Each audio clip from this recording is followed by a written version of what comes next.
qaar ka mid ah odayaasha dhaqanka isimada cuqaasha qurbajoog iyo dhalinyaro iyo mas-uuliyiin kale ayaa maanta shir jaraa'id ay ku qabteen magaalada Qardho waxa ay sheegeen in la masuqmaasuqay kursigii 36 ee Puntland ahaana kursigii labaad ee beesha Cismaan Maxamuud ay ku yeelan lahayd aqalka hoose ee baarlamaanka Soomaaliya. odayaashan ayaa sheegay in gebi ahaanba la bedelay ergooyinkii beeshooda ay qoraalada ku gudbiyeen.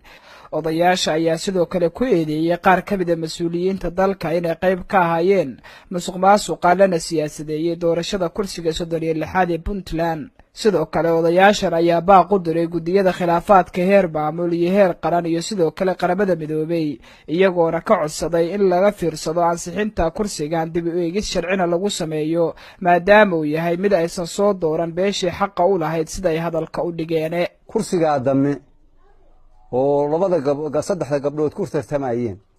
afarta gabdhood ku tartamayeen musharaxiinta u ahaayeen dhaqaalaha ku bixiyeen oo ahayd tii guuleysata inay soo baxdo ama aqoonteeda ha noqoto ama codkeeda ha noqotee waxa lagu sameeyay inqilaabkaas uu dhinac uu ka maqan yahay ma jiro wuxuu ka jiraa xagga dawladdu ka jira oo waxaan ognahay mas'uuliyiin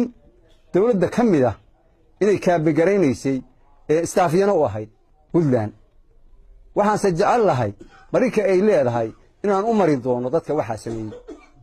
oo hoos aan uga hadli doono iyo cidda ay qusayso aan waafajin doono waxa arinta ay ka sameeyeen taas aan ka leenahay annagu waxaan ka mid ahay nabadoonnada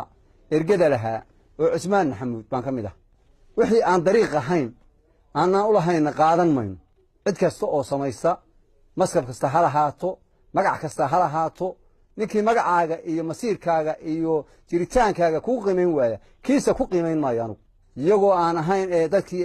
musharaxiinta aan ahayn iyagoo aan taageerayaashii ahayn iyagoo kursiyada dawladda ku fadhiyo qabiilada matalaya kursi dawlad matalaya inay ciidamo ku wareejiyaan oo xoog ku muquuniyaan oo ergooyinka ay yiraahdaan cid geli mayso taas waan u sheegaynaa Puntland iyo madaxweynaha u sheegi doonaa hadii Cismaan Maxamuud waxaan u sheegaynaa ama dalka ha joogo ama dibadda ha joogay doorasho kama dhicin kursigaas dadkii musharaxiinta oo jooga oo xaq u leh bursooskoodii maray aan la soo magacaabin aan loo yeerin aan hadii ilaahay loo imaan in kursigaas waqtigiisina laga hormariyay dad adnabiya oo Cismaan Maxamuud ahayna loo adeegsaday isimaduna u soo saxiixeen isinkaada saxiixada ah u soo saxiixeen ka yimid dibadda waxaan ka mid ahay qurbajoog waxaan u socday sharaf iyo xaq dhowr iyo cadaalad inay ka dhacayso Puntland maanta waxa ay muuqata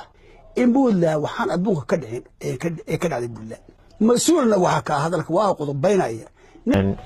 dadkii ergooyinka watay oo meesha shirka goobjoog u ahaa hadda meesha saawada sheegeen cadaalad daraasa ka dhacday aad iyo aad baan nooga xunahay halkan waxaan kaga hadlaynaa shirkan jaraa'id ku saabsan yahay 12kii bisha doorashadii aqalka hoose ee xildhibaanada Soomaaliya oo ay lahayd beesha Cismaan Maxamuud oo ahaa 2 kursi beesha isxul midna ay lahayd beesha Bahadu Bays kursigii beesha isxul oo si baadil ah hawl laga soo shaqeeyay oo la soo maleegay oo shirqool ah lagu qaatay anagu waxaan ka midnahay odayaashii beesha waxaan ahay dadkii ergada lahaa ballan baan guddiga doorashooyinka lahayn 8 saac maalmeed bayaadan waa qabanaynaa nama soo wargelin odayaasha khaliifanaga teleefoonadeeda waa hayay musharaxa xildhibaankana wuu hayay xaq baan u lahayn in la soo wargeliyo waqtigii 8 saac way isbedelay soo jarmaada isla markiiba iyadoo aan la soo wargelin ayaa waxa laga soo urursaday suuqa dad beesha daarood baahayn inay codayaan hawshaas waxaan anagu dambigeeda u haysanaa gudoomiyaha oo nabadoon khaliif ka mid yahay oo oday ahaa qaabka fududeynta ah laakiin qof uu soo wargeliyay ma jiro magaalada la wada joogay diyaar baa loo ahaa in tartarka la galo isla markaana kursigii oo aan inna ku tartamin ayuu dad baa ku guuleystay beelaha jifooyinka Cismaan Maxamuud oo 15 nabadoon ka koobnaa iyagoo meeshii ka maqan iyo waxgaradkii ayaanu meediyaha waxaanu ka maqalay doorasho socota waan soo geli weynay